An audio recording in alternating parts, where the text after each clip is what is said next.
नमस्कार, आप देख रहे हैं दूरदर्शन किसान कार्यक्रम हेलो किसान में आप सभी का स्वागत है। मैं हूं मोनालिसा।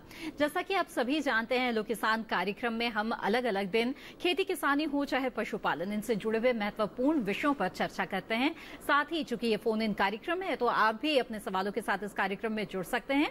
आप हमारे टोल फ्री नंबर पर कॉल करके विशेषज्ञ मेहमान से राय ले सकते हैं। तो आइए सबसे पहले हम आपको बता दें आज के कार्यक्रम के विषय के बारे में। हेलो किसान कार्यक्रम में आज हमारी चर्चा का विषय रहेगा बदलते समय में पशुओं का रखरखाव और बकरी पालन। जी हाँ, तो इन खास विषयों पर आज हम विस्तार से चर्चा करेंगे और इन विषयों पर अगर कोई राय लेना चाहते हैं, कोई सलाह पूछना चाहते हैं तो आप सवाल कर सकते हैं फोन लाइन पर कॉल करके। तो नोट कर लें हमारे टोल फ्री नंबर 1800-113060 और 1800-113061 टोल फ्री नंबर, यानी मुफ्त में कॉल कर सकते हैं। लेकिन आपको बस इस बात का ध्यान रखना है कि जब भी हमसे बातचीत करें तो टीवी की आवाज बंद कर दीजिएगा, इससे बातचीत में रुकावट आती है। सीधे सीधे फोन लाइन के जरिए बातचीत कीजिएगा और अपना सवाल आप पूछ सकेंगे।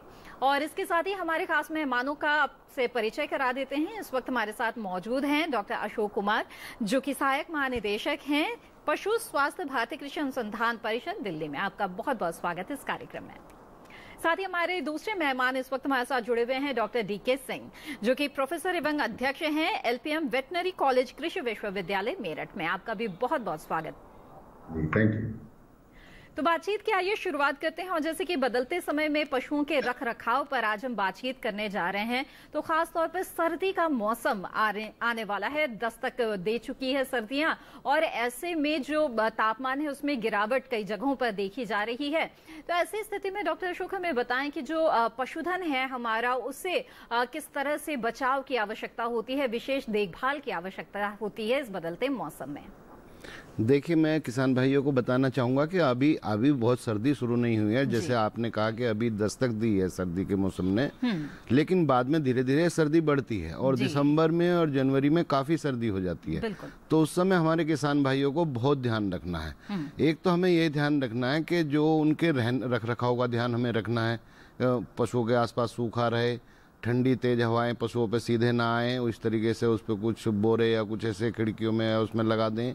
उनके खान पान का ध्यान रखना है, क्योंकि कई बार पशुओं में भी प्रतिरोधक क्षमता इस समय में जब वो तापमान में गिरावट आती है तो कई बार पशु पे जो है दबाव आता है और उसकी प्रतिरोधक क्षमता घट जाती है जी। तो उसके साथ साथ एक बहुत आवश्यक ये मैं किसान भाइयों से अनुरोध करूंगा कि जो कुछ रोग ऐसे होते हैं जैसे खुरपका, मुंह पका है, गलघोटू है, अगर इनका टीका अभी तक नहीं कराया है तो इनका टीका अवश्य करा लें। पहले खुरपका मुंह पका का तो अभी तक हो जाना चाहिए था, लेकिन कोविड के चलते या किसी वजह से अगर नहीं हुआ है तो अभी करा लें, और उसके कुछ दिन बाद कुछ अंतराल पर गलघोटू का टीका करा लें। जी बिल्कुल। और किन बातों का ध्यान रखना चाहिए आपको इस बदलते मौसम में, इसके बारे में विस्तार से चर्चा करेंगे। लेकिन उससे पहले आइए नजर डाल लेते हैं इस रिपोर्ट पर।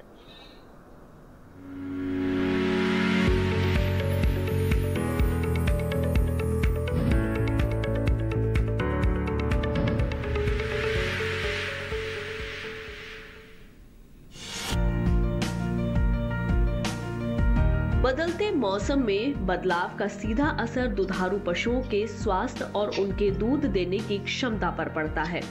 हल्की हल्की ठंड शुरू हो चुकी है, ऐसे में जरूरी है कि पशुपालक अपने पशुओं की उचित देखभाल करें।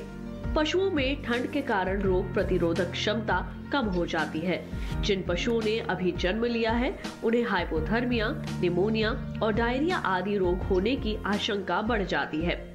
पशुओं में बीमारी के कुछ खास लक्षण होते हैं। सबसे पहले तो बीमार पशु चारा खाना बंद कर देते हैं और जुगाली करना छोड़ देते हैं। पशु सुस्त रहने लगता है, चलने फिरने में पशु को परेशानी होती है। पशुओं के शरीर के तापमान में लगातार गिरावट होने लगती है।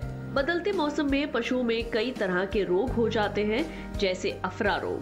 ठंड के मौसम में पशुओं को जरूरत से अधिक दलहनी हरा चारा जैसे बरसीम व अधिक मात्रा में अन्न व आटा, बचा हुआ बासी भोजन खिलाने के कारण ये रोग होता है। इसमें जानवर के पेट में गैस बन जाती है और बाईं कोख फूल जाती है। इनके अलावा गर्मी आए या सर्दी की शुरुआत हो, पशुओं में खुरपका और मुंह पका रोग बहुत तेजी से फैलता है। इससे पशुओं की जान तक चली जाती है। ये रोग वायरस से फैलता है। ऐसे में बदलते मौसम में पशुओं को ठंड से बचाने के तरीके अपनाएं। उन्हें संतुलित आहार दें, तालाब से पशुओं को दूर रखें, खीस पिलाकर बच्चों की रोग प्रतिरोधक क्षमता बढ़ाएं, वयस्क व बच्चों को पेट के कीड़ों की दवा पिलाएं, गौशाला को नमी और सीलन से बचाएं, पशुओं में रहने के स्थान में सूरज की भरपूर रोशनी आने दें और जहां तक संभव हो पशुओं को गुनगुना और ताजा पानी पिलाएं।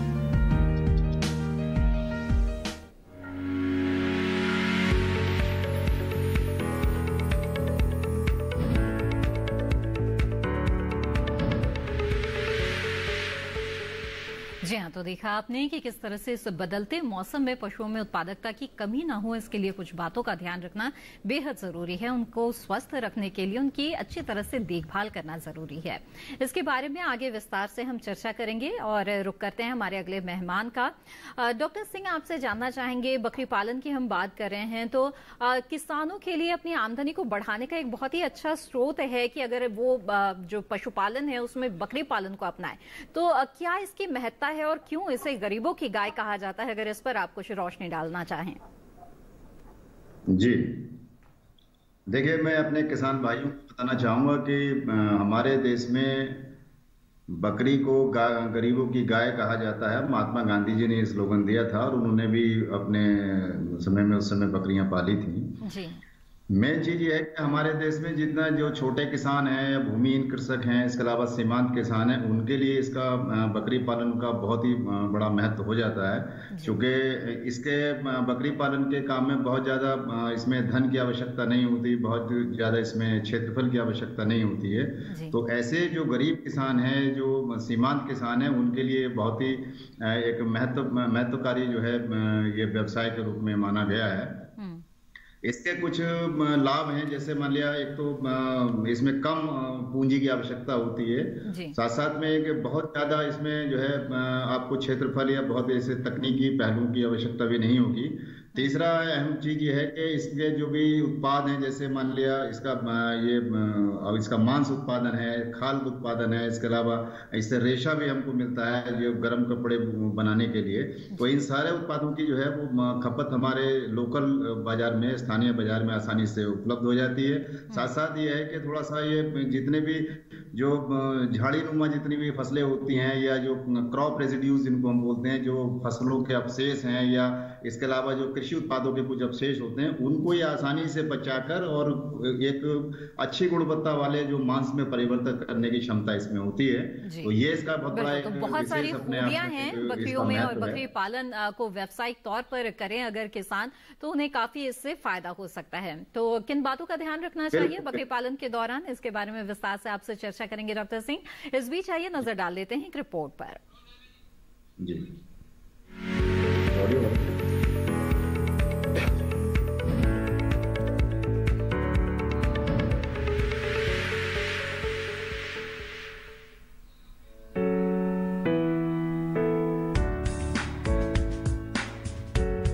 पशुपालन ग्रामीण जीवन का एक अहम हिस्सा है। देश के बंजर, दुर्गम पहाड़ी और रेगिस्तानी इलाकों में बकरी पालन विशेष रूप से किया जाता है। बकरी पालन एक ऐसा व्यवसाय है जिसे कम लागत लगाकर छोटी जगह में भी आसानी से किया जा सकता है। बकरी पालन मुख्य रूप से दूध और मांस के लिए किया जाता है। बकरी पालन में न तो किसी खास तरह के आहार की जरूरत होती है और न ही किसी खास किस्म के बड़े आवास या विशेष जलवायु की जरूरत पड़ती है। बकरी की कई नस्लें हैं, जिनमें से एक है ब्लैक बंगाल। इस नस्ल की बकरियां पश्चिम बंगाल, झारखंड, असम और उत्तरी ओडिशा में पाई जाती हैं। बीटल, मेहसाना, जखराना और मालाबरी आदि भी बकरी की नस्लें हैं। बकरी पालन के सफल व्यवसाय के लिए जरूरी है कि वे स्वस्थ और निरोगी रहें। अगर बकरियां बीमार हो जाएं, तो उन रोगों को पहचान कर तुरंत उपचार कराएं। बकरियों में मुख्य रूप से मुंहपका, खुरपका, पेट के कीड़े और खुजली आदि रोग होते हैं। आमतौर पर ये रोग बरसात के मौसम में होते हैं, इसलिए बरसात आते ही बकरियों की अच्छे से देखभाल करें, जिससे उन्हें रोगों से बचाया जा सके। ये रोग बहुत तेजी से फैलते हैं, इसलिए जैसे ही इन रोगों के लक्षण बकरी में आए तो तुरंत इनका इलाज किसी अच्छे पशु चिकित्सक से कराएं। बकरियों को जंगली और हिंसक जानवरों से बचाकर रखना चाहिए। अगर विशेषज्ञों की सलाह लेकर ही सही तरीके से बकरी पालन किया जाए तो एक फायदेमंद व्यवसाय साबित हो सकता है।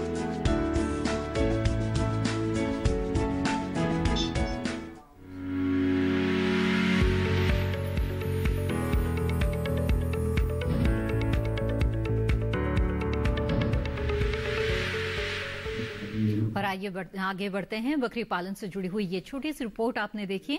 और जहां तक बदलते मौसम में पशुओं की देखभाल की बातचीत है तो डॉक्टर अशोक, जो बदलता मौसम है ऐसे में जब हम देखते हैं कि कई जगहों पर जो न्यूनतम तापमान है उसमें काफी गिरावट भी कभी कभी आ जाती है, तो ऐसी स्थिति में उन्हें बचाव के लिए पशुओं की देखभाल पर अगर बात करें तो आवास की जो व्यवस्था होती है वो बहुत महत्वपूर्ण हो जाती है। तो ऐसे में क्या सुझाव आप देना चाहेंगे कि इस समय किस तरह से आवास की व्यवस्था रखनी चाहिए पशुपालकों को?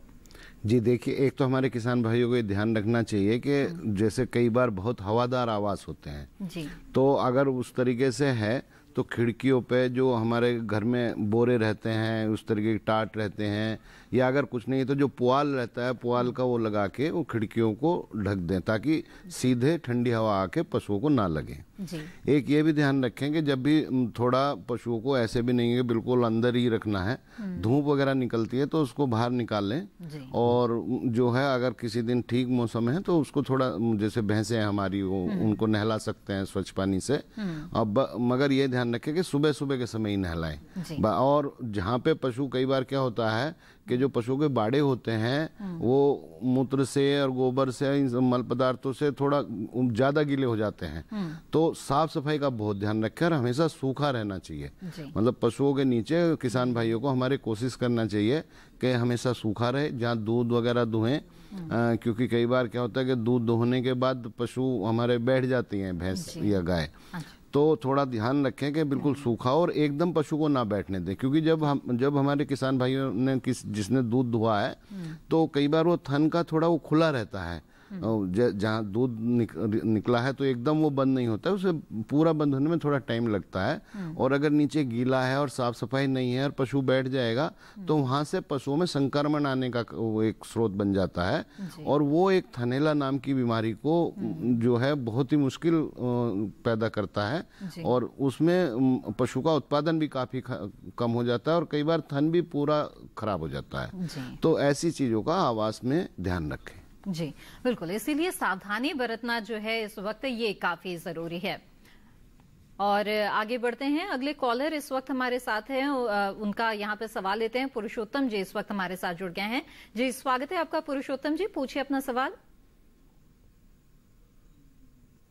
पुरुषोत्तम जी, क्या मेरी आवाज मिल रही है आपको? चलिए, लगता है हमारा संपर्क टूट गया है और इस बीच डॉक्टर डीके सिंह का आइए रुख कर लेते हैं।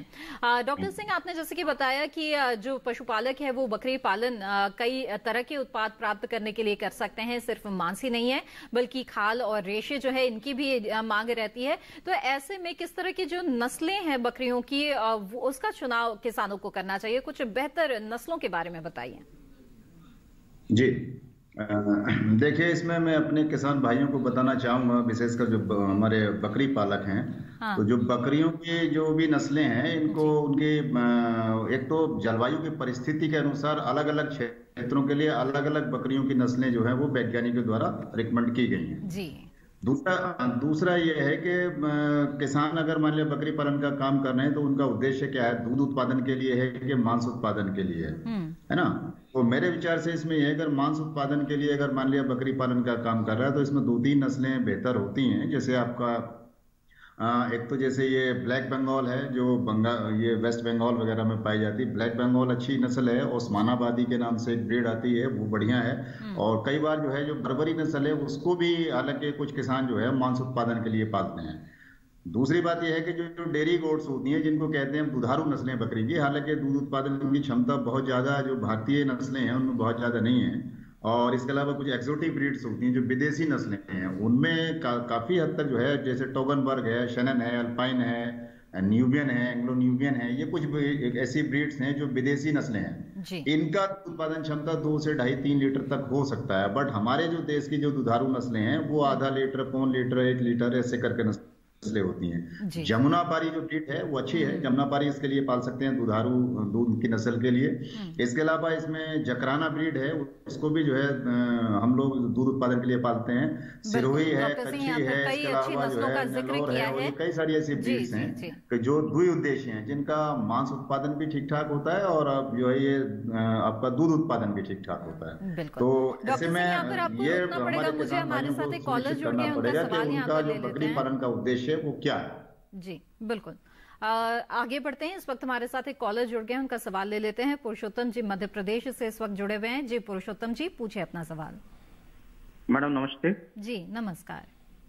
मैडम ये पूछ रहा था मैं डॉक्टर सिंह जी से कि जो अपन बकरी पालते हैं तो उसमें से बाड़े में से दुर्गंध आती है। अच्छा, तो क्या कोई ऐसा केमिकल या कोई दवाई आती है जिसका अपन छिड़काव कर दें जिससे वो दुर्गंध ना आए? जी डॉक्टर सिंह, क्या जवाब देना चाहेंगे आप? जी मैं जरा इनका सवाल सुन नहीं पाया, एक बार रिपीट करेंगे। जी डॉक्टर सिंह, इनका सवाल ये है कि जो बकरियों के बाड़े होते हैं उनसे जो दुर्गंध आती है, उनसे उस दुर्गंध से छुटकारा पाने के लिए क्या कोई जो रसायन है, दवाइयां है, किसी चीज का इस्तेमाल किया जा सकता है क्या? ठीक है ठीक है। ऐसा ना देखिएगा, जो बाड़े में जो दुर्गंध उनके आती है, ये दुर्गंध एक नेचुरल है। उसके जो फिशेस है, जो गोबर है, उसका मलमूत्र है, उनमें से ये सब चीजें आती हैं। इसका कोई मेरे विचार से कोई ऐसा स्प्रे अगर आप करेंगे, मान लिया रेगुलर आपको अगर कोई भी आपने अगर इस तरह का स्प्रे अगर करने लगेंगे तो उसके कुछ दुष्परिणाम हमारे जो जानवर हैं उनके ऊपर आएंगे। मेरा इसमें सुझाव इनको पुरुषोत्तम जी को रहेगा कि क्रॉस वेंटिलेशन जो होता है, हवा का आवागमन, वो पूरी तरह से एकदम पर्याप्त होना चाहिए। जो भी इन्होंने बाड़े बनाए हैं उसमें जो है हवा का आवागमन ये सुनिश्चित करें, क्रॉस वेंटिलेशन होना चाहिए। साथ साथ में यह है कि आवासीय पद्धति कैसी है इनकी। अगर इन्होंने मान लिया पूरी तरह से कन्फाइंड एरिया में अगर बकरियों को रखा हुआ है तो उसमें दुर्गंध जरूर आएगी। इसके अलावा अगर इन्होंने इसमें अर्ध खुला क्षेत्रफल वाला अगर वो सिस्टम किया हुआ है, सेमी स्कैवेंजिंग सिस्टम, तो मेरे विचार से उसमें ये प्रॉब्लम नहीं रहती है। और उसमें करीब करीब जो है ये मानिए कि 1/3 जो हिस्सा है टोटल स्पेस रिक्वायरमेंट का वो कवर्ड उसके रूप में देते हैं, और जो 2/3 है वो ओपन स्पेस के रूप में दिया जाता है। इनको बस ये देखना है कि इन्होंने किस उसमें इसको किया। अगर टोटल ये कन्फाइंड एरिया में अगर बकरियां पाल रहे हैं, क्रॉस वेंटिलेशन इनके अगर प्रॉपर नहीं है तो निश्चित रूप से ये समस्या आएगी। और इसके अलावा फिर दूसरा ये है, अगर मान लिया बहुत ज्यादा दुर्गंध इस तरह की आ रही है तो ब्लीचिंग पाउडर वगैरह का ये स्प्रे कर सकते हैं उसमें ना। ब्लीचिंग पाउडर का स्प्रे करने से क्या होगा, एक तो जो भी उसके अंदर और कुछ इस तरह के ये कीटाणु वगैरह होंगे या कुछ इस तरह के जो पैथोजेंस वगैरह कुछ पनप जाते हैं जो जानवर को प्रॉब्लम करते हैं, तो वो भी मरेंगे। और कहीं ना कहीं वो एक तरह से जो बैड ऑर्डर उसके अंदर आ रही है वो भी दूर हो जाएगी। ब्लीचिंग पाउडर यूज कर सकते हैं। तो पुरुषोत्तम जी, यहाँ पर विस्तार से आपको सुझाव मिला है डॉक्टर सिंह से, और मुझे उम्मीद है कि इन सुझाव पर जरूर आप अमल करेंगे। ब्लीचिंग पाउडर का इस्तेमाल कर सकते हैं, अन्यथा जो बाड़े का जो निर्माण आपने किया है उस पर ध्यान देना बहुत ज्यादा जरूरी है। सूखा रखे, साफ रखे और हवादार हो, इस बात को सुनिश्चित करें। और इसी के साथ यहाँ पर हेलो किसान कार्यक्रम में वक्त हो गया है एक छोटे से ब्रेक का। हम जल्द हाजिर होंगे, आप बने रहें दूरदर्शन किसान पर।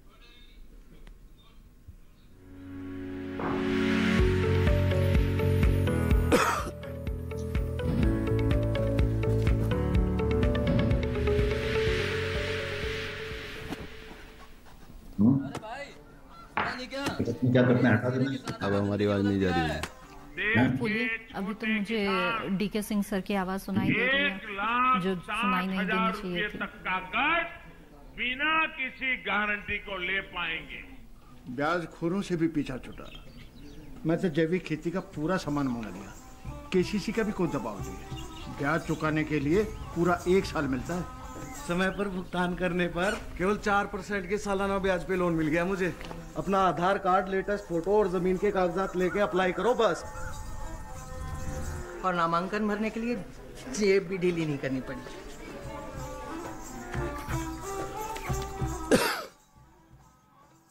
चाचा, उधार चुकाने के 24 घंटे के बाद उतने ही पैसे वापस निकाल सकते हैं।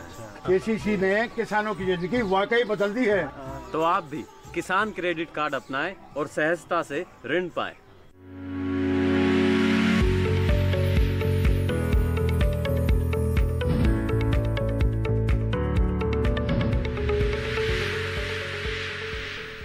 ब्रेक के बाद आप सभी का फिर से स्वागत है। आप देख रहे हैं कार्यक्रम हेलो किसान, जिसमें आज हम बदलते समय में पशुओं की देखभाल और बकरी पालन के बारे में विस्तार से बातचीत कर रहे हैं। अगर इन विषयों से जुड़े हुए सवाल आप पूछना चाहते हैं तो आप हमारे टोल फ्री नंबर पर कॉल कर सकते हैं और विशेषज्ञ मेहमानों से सवाल पूछकर राय ले सकते हैं।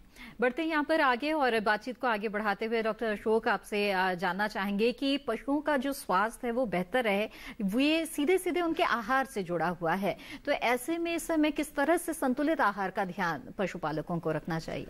देखिए, एक तो हमें ये ध्यान रखना है हमारे किसान भाइयों को कि जैसे जैसे सर्दियाँ आएंगी, अगर किसान भाई जो है फसलों को समझते हैं, जैसे अभी तक उन्होंने बरसीम वो लगा चुके होंगे, कुछ दिन बाद वो कटनी शुरू हो जाएगी, फिर उसके बाद जई लगाते हैं, रिजका लगाते हैं और कुछ दिन बाद वो फसलें आने लगती हैं।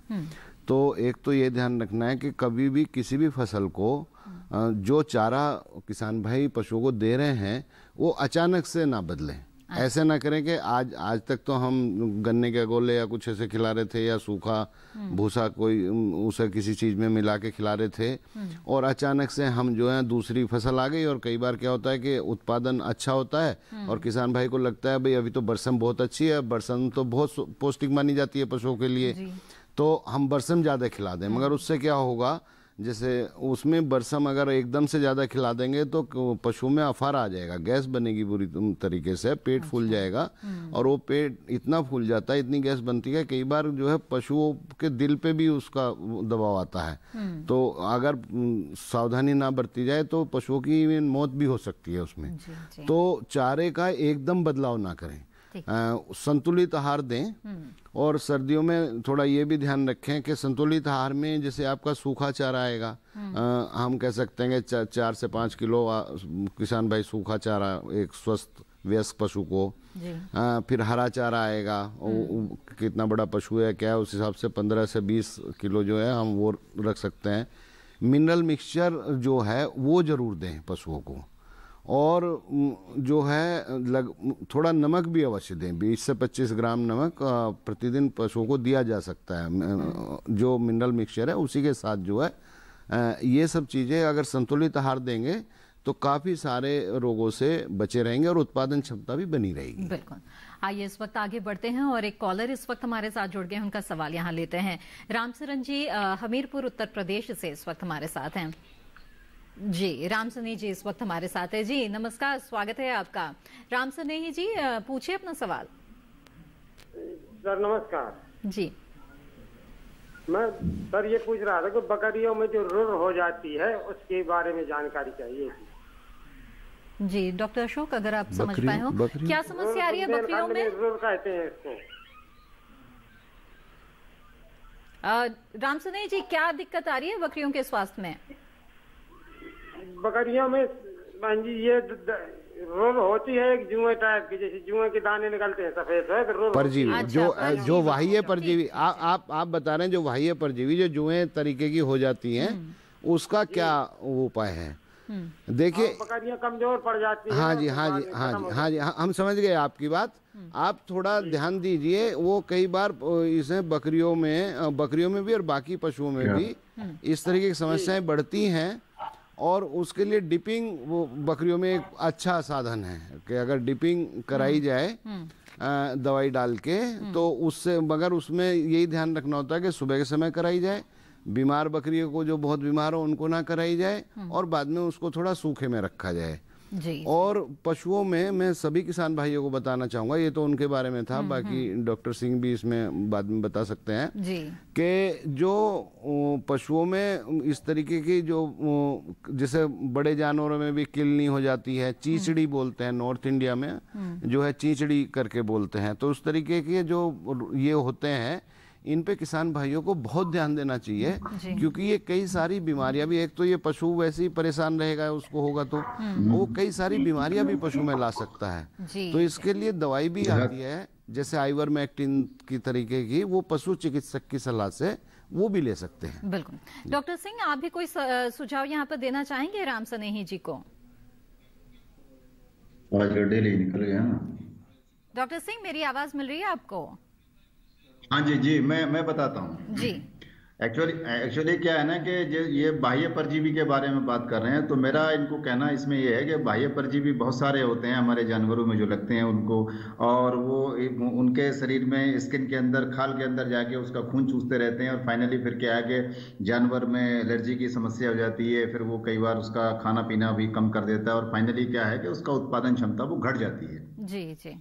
तो इसके लिए इनको क्या है कि कई सारी चीजें इस तरह की होती हैं, या तो फिर जैसे मान लिया आइवरमेक्टिन वगैरह का एक इंजेक्शन आता है, कोई भी जहां इनके क्षेत्र के आसपास में कोई पशु चिकित्सा अधिकारी होंगे, पशु चिकित्सालय जहां पे है, तो वहां ये आइवरमेक्टिन नाम का इंजेक्शन आता है, उसको ये एक दवा है वो उसको लगवा दें, तो उससे अंदर जो शरीर के आंत में जो कीड़े होंगे वो भी मरेंगे, और जो त्वचा के ऊपर जो भी बाह्य परजीवी होते हैं वो भी सारे के सारे मर जाएंगे। इसके अलावा एक टिक्किल के नाम से एक वो आता है, एक सॉल्ट है, ये भी एक दवा है, टिक्किल, TIKKIL, टिक्किल, सारा भाई कंपनी का बहुत अच्छा प्रोडक्ट है, तो इसको भी ये लोग यूज कर सकते हैं। उसमें बस इनको ये सावधानी बरतनी है कि जब भी ये उसमें उसका स्प्रे करें या उसको उसके शरीर के ऊपर उसकी मालिश करें, तो पहले से उसको चारा पानी अच्छे से खिला दें, खिलाने के बाद में उसके मुंह को थोड़ा सा बांध दें ताकि वो अपने शरीर को चाटने ना पाए, क्योंकि जानवरों में क्या होता है, एक टेंडेंसी होती है जहां पर अगर बाह्य परजीवी मान लिया वहां पर वो है, और उसके बाद में अगर आप वहां दवाई सावधानी बरतनी बहुत जरूरी है। जी डॉक्टर सिंह, हम उम्मीद कर रहे हैं कि राम सनेही जी ने जरूर जो सुझाव है आपके उसे जरूर सुना होगा और उस पर अमल भी वो जरूर करेंगे। और इसी के साथ जो बदलते समय में पशुओं की देखभाल है और बकरी पालन है, इसके बारे में हमारी चर्चा जारी रहेगी। लेकिन जैसे कि आप सभी को पता है कि देश में कृषि सुधार के लिए केंद्र सरकार 3 कृषि कानून लेकर आई है, तो आइए इसी के बारे में जानते हैं कि किस तरह से ये कानून आपके लिए हितकारी है इस रिपोर्ट के जरिए।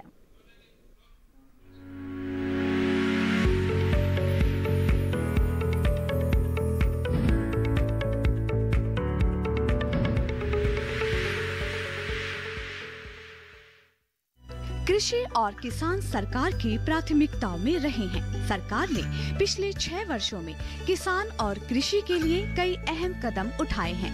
किसान उपज व्यापार और वाणिज्य अधिनियम भी इसी क्रम में किसानों की भलाई के लिए लिया गया एक महत्वपूर्ण फैसला है।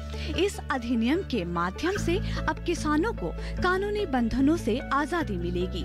किसान उपज व्यापार और वाणिज्य संवर्धन और सरलीकरण अधिनियम के जरिए एक इकोसिस्टम तैयार होगा। इससे न सिर्फ किसानों को अपने पसंद के अनुसार उपज को बेचने और खरीदने की आजादी होगी, बल्कि वैकल्पिक व्यापार चैनल उपलब्ध होने से किसानों को लाभकारी मूल्य मिलेंगे और अंतर्राज्यीय व राज्य में व्यापार सरल होगा। किसान उपज व्यापार और वाणिज्य अधिनियम में किसानों के हितों की रक्षा के लिए पर्याप्त व्यवस्था का प्रावधान है। भुगतान सुनिश्चित करने के लिए प्रावधान है कि देय भुगतान राशि के उल्लेख सहित डिलीवरी रसीद उसी दिन किसानों को दी जाए। यह अधिनियम मूल्य के संबंध में व्यापारियों के साथ बातचीत करने के लिए किसानों को सशक्त बनाएगा। इस अधिनियम के कई फायदे हैं, जैसे कृषि क्षेत्र में उपज खरीदने बेचने के लिए किसानों व व्यापारियों को अवसर की स्वतंत्रता मिलेगी। लेन देन की लागत में कमी और मंडियों के अतिरिक्त व्यापार क्षेत्र में फार्म गेट, शीतगृहों, वेयर हाउसों और प्रसंस्करण यूनिटों पर व्यापार के लिए अतिरिक्त चैनलों का सर्जन। इनके साथ ही किसानों के साथ प्रोसेसर्स, निर्यातकों और संगठित रिटेलरों के एकीकरण से मध्यस्थता में कमी आएगी। यह अधिनियम कृषि क्षेत्र में आमूल-चूल परिवर्तन लाएगा। इससे खेती किसानी में निजी निवेश होने से तेज विकास तो होगा ही, साथ ही रोजगार के अवसर भी बढ़ेंगे।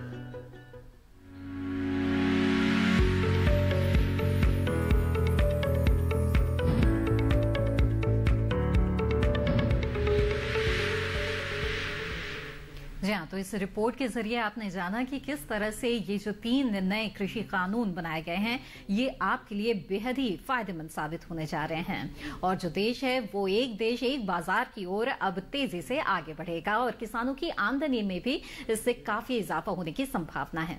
तो यहाँ पर बातचीत को हम हेलो किसान में आगे बढ़ाते हैं, जिसमें आज हम बदलते मौसम में पशुओं के देखभाल के बारे में विस्तार से बातचीत कर रहे हैं।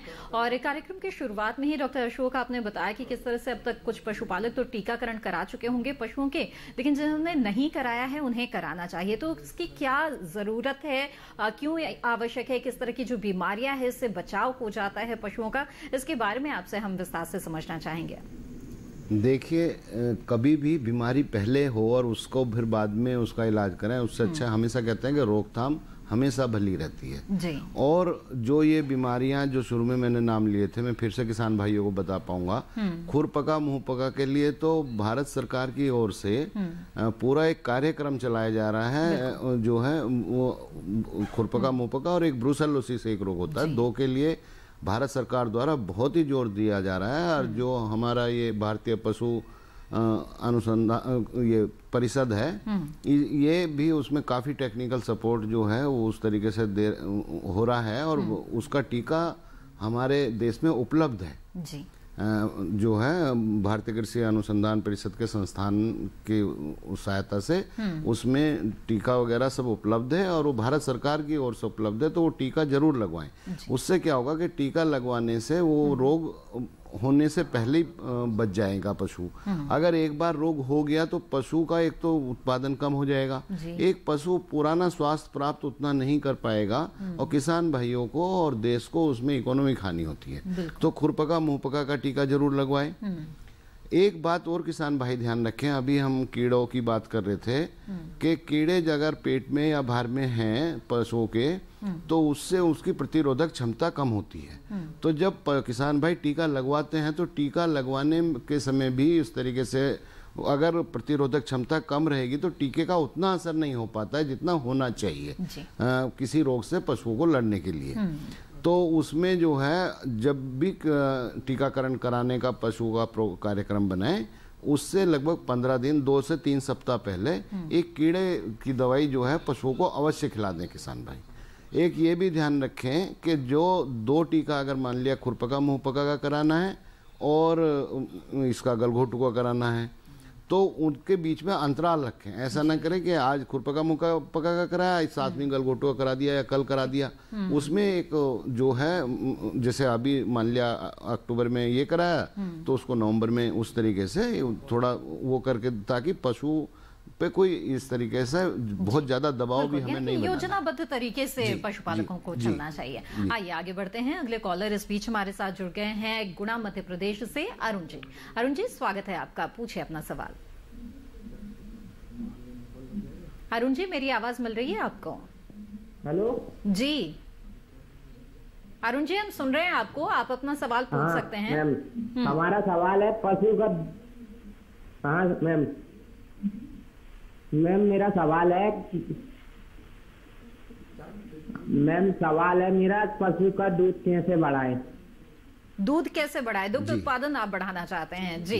ठीक है, आइए जानते हैं डॉक्टर अशोक क्या सुझाव देंगे। पशुओं का दुग्ध उत्पादन पशु को स्वस्थ रख के बढ़ाना है। हमें पशु को ऐसे मतलब हम कोई दबाव नहीं बना सकते हैं। एक तो हमारे किसान भाइयों को ये ध्यान रखना चाहिए कि जब हम जो है डेयरी या जो भी हम शुरू कर रहे हैं, जो हम पशु लेते हैं वो उन्नत किस्म के पशु होने चाहिए। जैसे गाय में हमारी कई प्रजातियां इतनी अच्छी है, जैसे साहिवाल वगैरह हैं, गिर है, जिनका दुग्ध उत्पादन अच्छा होता है। ऐसी भैंस में मुर्रा है, नीली रावी है, बहुत सारी हैं। तो अच्छी उन्नत नस्ल का ही पशु हमें पालें और उसे जो है उसका स्वास्थ्य जितना सही रहेगा, वो स्वास्थ्य बचपन से ही जितना सही रहेगा उसी तरीके से पशु दूध भी अच्छा देगा जी। और जो आहार है, आहार का बहुत मुख्य रोल है इसमें। जो है अगर आहार सही से नहीं दिया, ऐसे कहा जाता है कि अगर आज गाय ने सही से चारा नहीं खाया तो कल को या परसों और कल आपने सही भी खिलाया तो भी उसका कई दिन तक आज ना खाने की वजह से प्रभाव रह सकता है जी। तो जो उसे जो है मैं हमेशा किसान भाइयों को ये बताता हूँ कि जो एक बैलेंस्ड राशन दें, हरा चारा, सूखा चारा, मिनरल मिक्सचर, नमक वगैरह की मात्रा सही से दें, पेट में कीड़े वगैरह ना हो, कोई बीमारी रहित पशु हो तो दुग्ध उत्पादन अच्छा रहेगा जी। बिल्कुल। तो अरुण जी, मुझे उम्मीद है आपके सवाल का जवाब मिल गया होगा। और इसी के साथ हेलो किसान कार्यक्रम में वक्त हो गया है एक और छोटे से ब्रेक का। ब्रेक के बाद भी हमारी चर्चा जारी रहेगी। आप बने रहें दूरदर्शन किसान पर।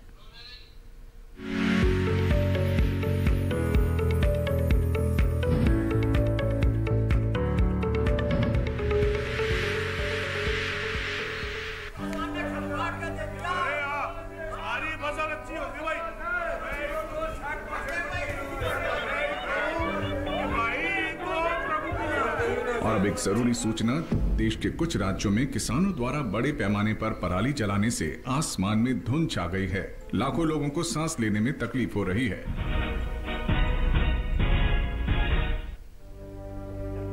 हर साल हम अपना ही घर फूकते हैं और तमाशा बनते हैं। ना, मैं ना मानता।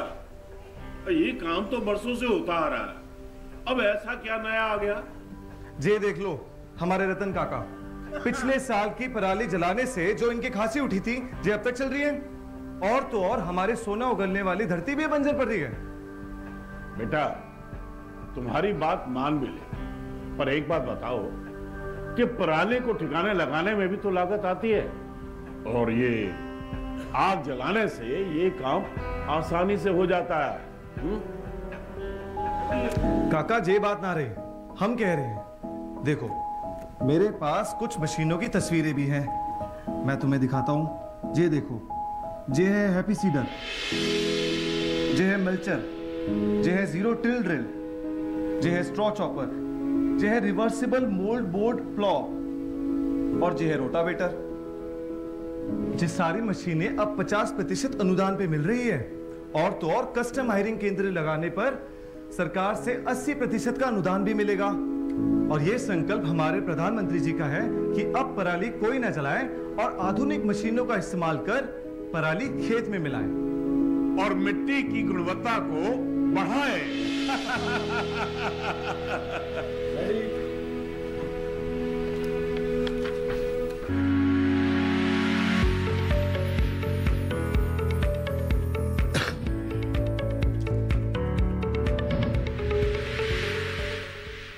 ब्रेक के बाद आप सभी का फिर से स्वागत है। आप देख रहे हैं कार्यक्रम हेलो किसान। आज इस कार्यक्रम में हम बदलते मौसम में पशुओं की देखभाल और बकरी पालन के बारे में बातचीत कर रहे हैं, और अगर इन विषयों से जुड़े हुए सवाल आप पूछना चाहते हैं तो आप हमारे टोल फ्री नंबर पे कॉल कर सकते हैं।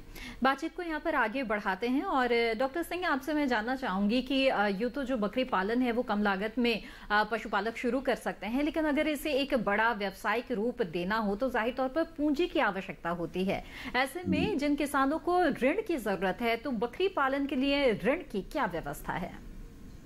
जी देखिएगा, इसको बकरी पालन को अगर व्यवसाय के रूप में अगर हमारे किसान भाई करना चाहते हैं तो मैं यहाँ बताना चाहूँगा कि जितने भी राष्ट्रीयकृत बैंक हैं, नेशनलाइज्ड बैंक जितने भी हिंदुस्तान के अंदर है, हमारे देश में, वो सभी के सभी बैंक जो है वो इसमें बकरी पालन के लिए ऋण देते हैं। इसके अलावा सेंट्रल गवर्नमेंट का MSME प्रोग्राम चल रहा है, उसमें भी जो है वो व्यवसाय के लिए इसमें लोन दे सकते हैं और पैसा मिलता है। इसके अलावा जो है जैसे आपका नाबार्ड है, national bank for rural development है ना, राष्ट्रीय कृषि विकास बैंक, तो नाबार्ड से भी इसमें काफी मात्रा में धन उपलब्ध हो सकता है। इसके अलावा अगर मान लिया कुछ छोटे स्तर पे अगर कुछ लोग किसान लोग अगर अपना काम करना चाहते हैं तो उनके लिए और छोटी छोटी कई सारी एजेंसीज हैं, जैसे मान लिया ये आपका जो ये विकास भवन वगैरह होते हैं हर जिले में, वहां से भी कुछ पैसा मिल जाता है। इसके अलावा जो है आपका FCI या फूड कॉर्पोरेशन ऑफ इंडिया, वो लोग भी इसमें फाइनेंस करते हैं। तो कुल मिलाकर ये है कि बहुत सारी व्यवस्थाएं हैं और जहां से किसान भाई संपर्क करके अपने लोन की व्यवस्था कर सकते हैं।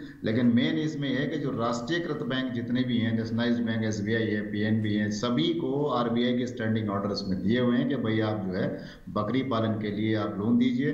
और बकरी पालन का जो लोन है कृषि ऋण में आता है, कृषि लोन में आता है, और इसमें काफी कम जो है ब्याज दर वगैरह होती है। तो मेरा सुझाव है कि जो भी हमारे युवा बकरी पालक जो किसान भाई हैं, अगर इसमें अपना रोजगार अगर इसको अपनाना चाहते हैं तो उनको किसी भी राष्ट्रीयकृत बैंक में जाने पर वहाँ के फील्ड ऑफिसर, वहाँ के और अधिकारी उनसे वो संपर्क स्थापित करें और वहाँ से लोन लेकर अपना रोजगार वो कर सकते हैं। क्या क्या उनकी रिक्वायरमेंट्स होती हैं, प्रशिक्षण वगैरह की बात आती है। कई बार बैंक वाले लोग कहते हैं कि साहब आपको प्रशिक्षण कहीं होना चाहिए, तो मैं एक साथ साथ में प्रशिक्षण के लिए बारे में और बता देना चाहता हूँ कि हमारे देश में जो ये केंद्रीय बकरी अनुसंधान संस्थान है, मथुरा के पास में एक जगह पर है, वहां पर ये स्थापित है, वहां से प्रशिक्षण मिल सकता है। लेकिन इसके अलावा जितने भी कृषि विश्वविद्यालय हैं, जहां पर हर स्टेट में कृषि विश्वविद्यालय हैं, वहां पर भी बकरी पालन की ट्रेनिंग होती है। इसके अलावा जितने भी एनिमल हस्बेंड्री डिपार्टमेंट हैं, वहां पर भी सभी इस टाइप की ट्रेनिंग दी जाती है। और साथ साथ में जो सिंध RCT का ऑफिस हैं,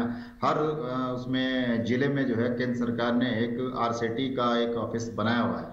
जिसका काम केवल और केवल विभिन्न उद्यमों के लिए प्रशिक्षण ही वहां पर लोगों को देना है। तो ये 4-5 जगह ऐसी हैं। कृषि विज्ञान केंद्र है, बड़ा इंपॉर्टेंट एक हमारे यहाँ सेगमेंट है ये एग्रीकल्चर यूनिवर्सिटीज में, कृषि विज्ञान केंद्र। ICAR की स्कीम है, Indian council of agriculture research, है ना, भारतीय कृषि अनुसंधान परिषद का ये अपना एक प्रोजेक्ट है। और इस समय हमारे यहाँ काफी जो है करीब 800 के आसपास केवीकेज हैं ऑल ओवर इंडिया, और हर जिले में एक केवीके और किसी बिल्कुल, जो तो बड़े आसानी से जो अपने नजदीकी केवीके है कृषि विज्ञान केंद्र, वहां संपर्क कर सकते हैं। और जरूरी है कि अगर व्यावसायिक तौर पर आप बकरी पालन को लेना चाहते हैं तो प्रशिक्षण जरूर ले, जहां ऋण लेने में भी आसानी हो जाती है।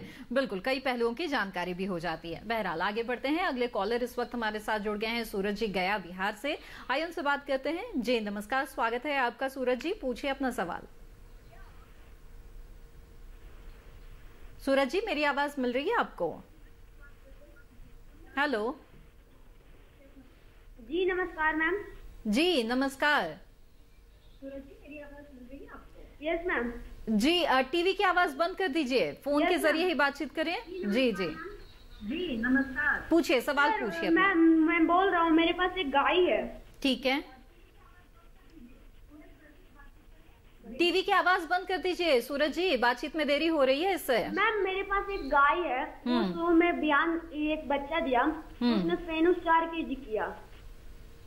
ठीक है, गाय ने बच्चा दिया, उसके बाद जब उसका दूध देने का टाइम आया तो 2 किलो 2.5 किलो दूध देता है। मैम तो उसमें गाय में कुछ प्रॉब्लम है, उसको कुछ दवाई लेना पड़ेगा मैम। जी, आइए जानते हैं क्या वजह हो सकती है, क्या नहीं बच्चा मतलब क्या दिक्कत क्या हुई है? ये सूरज जी मुझे पता नहीं चल पाया। मतलब बच्चा दिया, उसके बाद दूध कम दे रही है।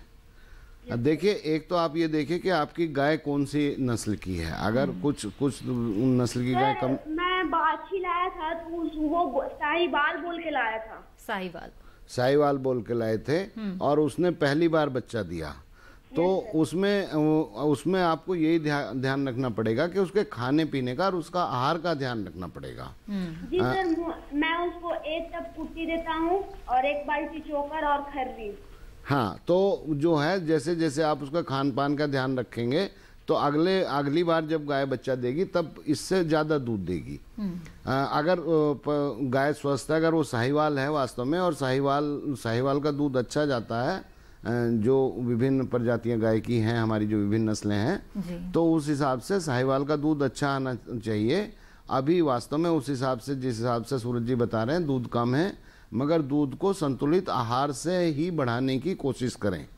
जो है कुछ इस तरीके के मिनरल मिक्सचर और ये सब आते हैं, ये देख लें कि वो भी जरूर दें, जो इन्होंने बताया, जो सूरज जी आप दे रहे हैं, उसके साथ उसमें मिनरल मिक्सचर और थोड़ा नमक वगैरह भी गाय को खिलाते रहें।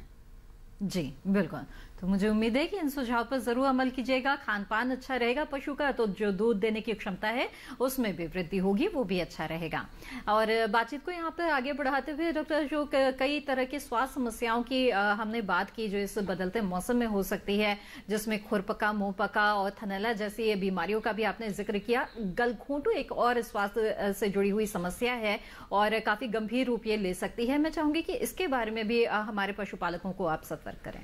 जी, गलघोंटू के बारे में जो है, गलघोंटू एक जीवाणु से होती है और इसमें इसे गलघोंटू इसलिए कहा जाता है क्योंकि यहाँ इसे गले के पास जो है सूजन आ जाती है और आवाज भी जो घड़-घड़ करके आवाज आती है। पशु जो है सही से सांस नहीं ले पाता है, पशु को बुखार हो सकता है और पशु की मृत्यु हो जाती है अगर सही समय पे इलाज नहीं दिया गया तो।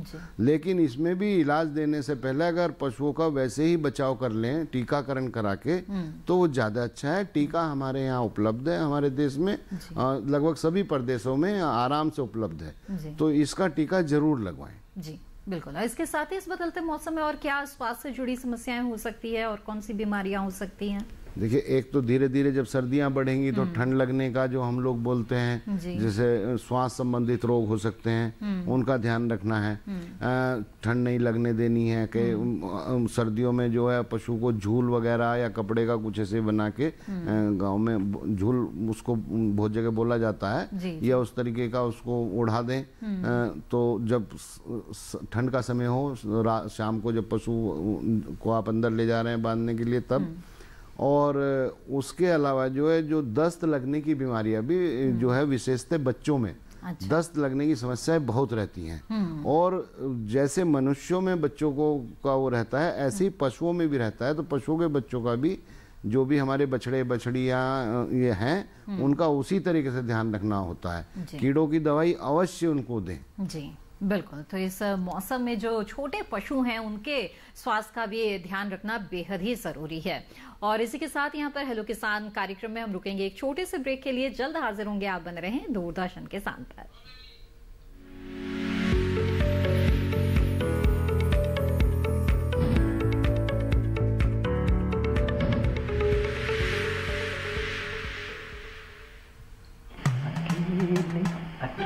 अरे वाह भैया, अकेले अकेले। अरे तू भी ले, पर खाएगा कैसे? मैं ऑर्गेनिक खेती की बात कर रहा रे बेटे। अकेले अकेले खेती कब तक करेगा? मतलब गांव में 20-25 किसानों का समूह बना के पंजीकरण करवा ले, फिर सरकारी ट्रेनिंग भी मिलेगी और मुफ्त जैविक बीज खाद भी। फिर बीजीएस ऑर्गेनिक की सरकारी मोहर के साथ तेरी उपज आकर्षक पैक में पहुंचेगी बड़े बाजार तक। अच्छा हाँ। अरे भाई कहाँ चल दिया? सबको साथ लाने, आमदनी बढ़ाने। तो किसान भाई समझ गए ना, साथ मिलकर ऑर्गेनिक खेती कीजिए, अपनी परंपरा को आगे बढ़ाइए, ज्यादा मुनाफा कमाइए। माटी से प्रेम की परंपरा है परंपरागत खेती।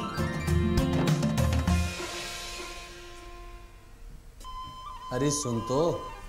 मुझे क्या सुनाना चाहते हो? जो सुनाओ मेरी सौतन को। किसको? अरे वही तुम्हारा मोबाइल फोन जिससे सुबह शाम दिन रात चिपके रहते थे और कहते थे किसान कॉल सेंटर से बातें हो रही हैं। अच्छा ये बात है। हाँ क्यों, क्या हुआ? अब बात नहीं होती क्या? अब तो झट से बात हो जाती है।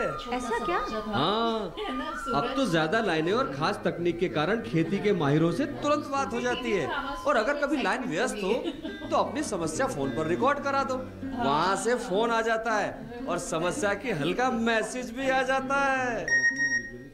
ये देखो आ गया। अरे वाह, इसका मतलब इंतजार की घड़ी अब खत्म। हाँ। तभी मैं सोचूं कि आजकल मुझ पर इतना प्यार क्यों आ रहा है। कृषि संबंधी समस्याओं का अपनी भाषा में तुरंत हल पाने के लिए पूरे भारत में किसी भी फोन से हेल्पलाइन नंबर पर संपर्क करें। किसानों का दोस्त किसान कॉल सेंटर।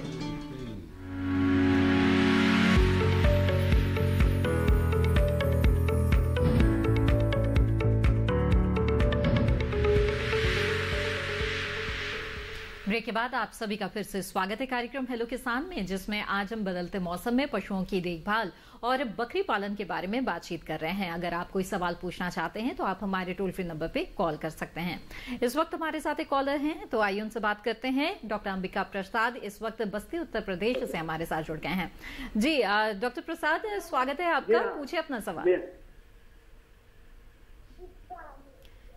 डॉक्टर प्रसाद, आप टीवी की आवाज बंद कर दें, सीधे फोन लाइन के जरिए बातचीत करें और अपना सवाल पूछें। हाँ मैडम जी। जी हाँ, मैं चाहता हूँ कि पहले जो है दुग्ध पालन के लिए डेयरी खोलने में जो लोन लिया जाता था उस पर इंटरेस्ट नहीं देना पड़ता था। अच्छा, तो क्या अभी भी वो नियम है? अगर मैं लोन लूँ तो उस पर इंटरेस्ट नहीं देना पड़ेगा? जी डॉक्टर अशोक बताएं। देखिए, ये जो सरकार की जो स्कीम रहती है, आप एक बार बैंक में वहाँ पे थोड़ा सा पता करके देखें, क्योंकि जो है सरकार की स्कीम में कुछ कुछ बदलाव आते रहते हैं कि किसानों की भलाइयों के हिसाब से उस तरीके से आते रहते हैं। तो एक बार वहाँ पे लोन लेने से पहले एक बार पता कर लीजिए कि किस तरीके से पता चलेगा। जी जी, और कई राज्यों में भी मेरे ख्याल से वहाँ राज्यों में भी अलग अलग हो सकता है। बिल्कुल, तो बेहतर है कि आप जानकारी राज्यों में एग्रीकल्चर डिपार्टमेंट में जाना पड़ेगा या डेयरी डिपार्टमेंट में जाना पड़ेगा या बैंक से पता चल जाएगा? जी, आपको बैंक बता देगा, बैंक बता देगा। और जो संबंधित पशु चिकित्सक होते हैं या कोई केवी के या कृषि विज्ञान केंद्र वहाँ पे अगर पास में है तो वो भी आपको जो है वहाँ के आपको जो है प्रॉपर जानकारी दे देंगे। जी, आप अगर कुछ किसी बीमारी या कैसे पशुओं की देखभाल रखना चाहते हैं तो वो आप पूछ सकते हैं। जी जी डॉक्टर प्रसाद, मुझे उम्मीद है आपके सवाल का जवाब मिल गया होगा और यहाँ पर बातचीत को आगे बढ़ाएंगे और डॉक्टर सिंह का ये रुख करते हैं जो लगातार हमारे साथ जुड़े हुए हैं। डॉक्टर सिंह, व्यवसाय की हम बात कर रहे हैं, एक बकरी पालन को एक व्यवसाय के तौर पर लेने की, तो किसी भी व्यवसाय की जो सफलता की गुंजाइश है वो उसके मार्केटिंग पर काफी निर्भर करती है। तो ऐसे में जो बकरी पालन कर रहे हैं उन्हें मार्केटिंग के कुछ गुर यहाँ पर आप जरूर बताइए।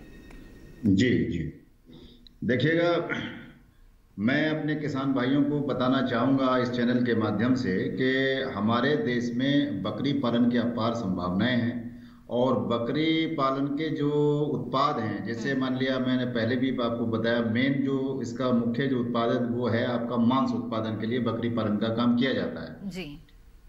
इसका जो मांस है बकरी का, इसका काफी डिमांड है हमारे देश में और मुझे लगता है कि शायद अगर लाइकिंग की बात करते हैं तो फर्स्ट पोजीशन पे जो है वो बकरी का मांस जो है वो आता है। उसके बाद में फिर और भी मछली या मुर्गा जो भी सब चीजें हैं। स्थानीय बाजारों में इसकी बहुत अच्छी खपत है। इसके अलावा साथ साथ में जो और इसके उत्पाद हैं, जैसे मान लिया रेशे के लिए कुछ ब्रीड्स होती हैं, जैसे चांगथ्यांगी है, चेगू है और जो नॉर्थन रीजन की जितनी भी ब्रीड्स होती हैं उनके बड़े बड़े बाल होते हैं, उससे मोहायर पश्मीना वगैरह ऐसे करके और उसके वूलन क्लोथ्स बनाए जाते हैं। फिर उसकी भी काफी डिमांड है। साथ साथ में ये है कि उसके जो दूध होता है, मान लिया कुछ ऐसी ब्रीड्स हैं जो थोड़ा दूध ज्यादा देती हैं, तो उनके दूध की भी बड़ी अच्छी डिमांड होती है। और मैं देखता हूँ कि कुछ समय ऐसे आता है, जैसे मुझे याद आ रहा है कि डेंगू के टाइम पे तो 400-500 रुपए लीटर तक बकरी का दूध मिला है और लोगों ने उसको परचेज किया है। इसके दूध की पाचकता जो है अन्य जो पशु हैं उनके दूध की पाचकता से थोड़ा बेहतर होती है, क्योंकि इसके दूध में जो मिल्क जो ये होते हैं ना, फैट ग्लोब्यूल्स होते हैं, जो बसा के कण है उनका साइज छोटा होता है और ये हर उम्र के बच्चे को या हर उम्र के इंसान को ये आसानी से पच जाता है। तो ये कुछ इसके उत्पाद हैं और स्थानीय बाजारों में इसके किसी भी तरह की कोई इसमें दिक्कत नहीं है। बाकी ये कि अगर मान लिया लार्ज स्केल पे आप कोई काम कर रहे हैं और आपको अगर मान लिया उसका एक्सपोर्ट करना है, तो एक्सपोर्ट करने के लिए भी कि बहुत सारी एक्सपोर्टिंग इस तरह की एजेंसीज हैं। एपिडा के थ्रू आप अपने माल को एक्सपोर्ट कर सकते हैं। एपिडा बहुत बड़ी एजेंसी है अपने आप में। इसके अलावा और भी हमारे कुछ स्टेट गवर्नमेंट्स की जहाँ जहाँ स्टेट्स हैं, इसके अलावा सेंट्रल गवर्नमेंट की बहुत सारी एजेंसीज हैं जो इसमें आगे बढ़ के और वो काम करती हैं। तो मेरा यहाँ पर यही सुझाव है कि स्थानीय बाजारों में अच्छी खासी खपत है इसके मांस की और विशेषकर कुछ खास दिन होते हैं जैसे ईद के मौके पे, ये जाड़े का जैसे मौसम है, अब ये नवंबर से और ये मान लीजिए फरवरी मार्च तक जब तक होली आती है उस समय पे काफी ये जो है डिमांड में रहता है। और पर्टिकुलरली जैसे मान लीजिए ईद वीद के टाइम पे है, उस समय तो इसका मीट काफी महंगा बिकता है। आज की डेट में मैं मेरठ में बैठा हूँ और मैं कई बार जब पता करता हूँ, ये लोगों से सुनता हूँ, 500 रुपए 450-500 रुपए किलो इसका मीट बिकता है, है ना। तो इसलिए बेहतर ये है कि ये स्थानीय बाजारों में इसका वो करें। बाकी जिसको अगर मान लिया ज्यादा बड़े स्केल पे अगर करना है तो फिर वो एक्सपोर्टिंग में जाके और एक्सपोर्ट में एपिडा वगैरह या गवर्नमेंट एजेंसी से कॉन्टेक्ट करके अपने माल के बेहतर प्राइसेस विदेशों में भी ले सकते हैं। जी जी, डॉक्टर सिंह, आपने बहुत ही अहम जानकारियां इस कार्यक्रम में हमें दी है और लगातार आप हमारे साथ जुड़े रहे हैं। आपका बहुत बहुत धन्यवाद। जी जी जी, तो हेलो किसान कार्यक्रम में आइए आगे बढ़ते हैं और जिस तरह से हम बदलते मौसम में पशुओं की देखभाल की बात कर रहे हैं, तो चलते चलते डॉक्टर अशोक आपसे मैं ये जानना चाहूंगी कि जो गाभिन पशु हैं और ब्यात के बाद के जो बिल्कुल नवजात पशु हैं, उनकी देखभाल को लेकर कुछ सुझाव आप जरूर हमारे पशुपालकों को दें।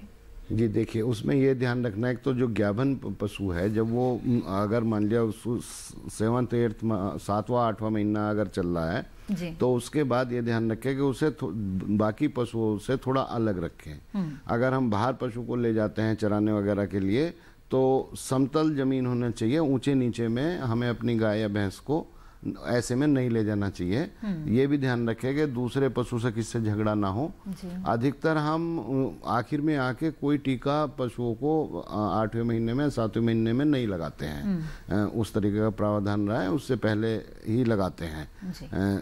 तो एक तो ये पशु का ये ध्यान रखें। एक पशुओं को जब गाभिन है, एडवांस प्रेगनेंसी में है, तो कैल्शियम वगैरह और मिनरल मिक्सचर जरूर दें। उससे कई रोगों से जो है बचा जा सकता है, जैसे मिल्क फीवर, इस तरीके के रोग होते हैं। अगर कैल्शियम वगैरह की कमी रह गई है तो पशुओं को काफ़ी उससे ऐसी बीमारियों से बचाया जा सकता है, उचित मात्रा कैल्शियम वगैरह की देके। जो छोटे बच्चों की बात आपने की, छोटे बच्चों में हमें ये ध्यान रखना कि जैसे ही बच्चा पैदा होता है उसको पहले हम जो है उसको जैसे नाक, मुंह और वो सारे में वो श्लेष्मा एक जो रसीला वो रहता है उसको किसी साफ कपड़े से अच्छे से पोंछ दें और फिर उसकी माँ को उसे उसके माँ के पास छोड़ दें। उसकी माँ उसको चाटेगी और चाट के थोड़ा वो कर देती है, मगर उससे पहले उसे थोड़ा सा सफाई कर दें। एक जो पहला दूध होता है उसको खीस बोला जाता है, कोलेस्ट्रम बोलते हैं इंग्लिश में, उसे खीस अवश्य दें, वो बहुत ही आवश्यक है। और डॉक्टर अशोक, और समय इससे ज्यादा हमें चर्चा करने की इजाजत नहीं दे रहा है, लेकिन आपने इस कार्यक्रम के दौरान विस्तार से हमें बताया कि किस तरह से पशुपालक अपने पशुओं के स्वास्थ्य का ध्यान इस वक्त रख सकते हैं। आपका बहुत बहुत धन्यवाद इन अहम जानकारियों के लिए। जी धन्यवाद। तो इसी के साथ हेलो किसान कार्यक्रम में आज आपने विस्तार से जाना बकरी पालन और इस मौसम में खासतौर पर पशुओं की देखभाल के बारे में। अब हम आपको हेलो किसान कार्यक्रम के अगले विषय के बारे में बता दें। जी हां, सोमवार को हेलो किसान कार्यक्रम जो रहेगा उसका विषय रहेगा प्रधानमंत्री किसान मानधन योजना, साथ ही कृषि में उद्यमिता, विकास के अवसर एवं आत्मनिर्भर भारत। इन महत्वपूर्ण विषयों पर सोमवार को हेलो किसान कार्यक्रम में होगी चर्चा। इस बीच अगर आप अपने सवाल हम तक पहुंचाना चाहते हैं जो कि खेती किसानी या पशुपालन से जुड़े हुए हैं तो आप हमें ईमेल भेज सकते हैं। हमारा ईमेल आईडी है hellokisan2015@gmail.com। इसके अलावा आप हेलो किसान के फेसबुक पेज से भी आप जुड़ सकते हैं और हमारा फेसबुक पेज खोलने के लिए हिंदी में टाइप करें हेलो किसान, साथ ही इसके फेसबुक पेज से आप जुड़ जाएंगे। और इसके अलावा दूरदर्शन किसान का कॉल सेंटर नंबर है जिस पर आप कॉल कर सकते हैं। हमारा टोल फ्री नंबर है 1800113060। सोमवार से शनिवार सुबह 6 बजे से लेकर रात 10 बजे के बीच कॉल करके अपने सवाल दर्ज करा दें। और हमारी पूरी कोशिश रहती है कि जो भी आपके महत्वपूर्ण सवाल होते हैं उन्हें हम हेलो किसान कार्यक्रम में शामिल करें और आपके जो जवाब है वो विशेषज्ञ मेहमानों के जरिए आप तक पहुंचा सके। इसी के साथ हेलो किसान कार्यक्रम की आज की कड़ी में बस इतना ही। हमें दीजिए इजाजत। आप बने रहिए दूरदर्शन के साथ पर। नमस्कार।